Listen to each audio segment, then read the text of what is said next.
Kasabay ng paglabas ng tubig mula sa poso ang lumiliyab na apoy. Tuloy-tuloy ang agos ng tubig pero hindi namamatay ang apoy.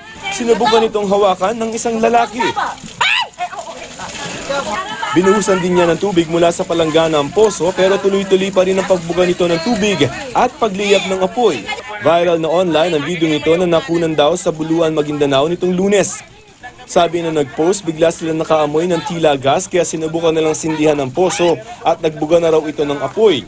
Muling pinuntahan ng mga residente ang lugar. Tapos sinindihan po namin ito po. Bigla po siyang nagliliyab ng apoy po. Hindi ito ang unang pagkakataong may nadiskubring lumiliyab na poso. Noong 2014, may ganito rin sa Santiago City, Isabela.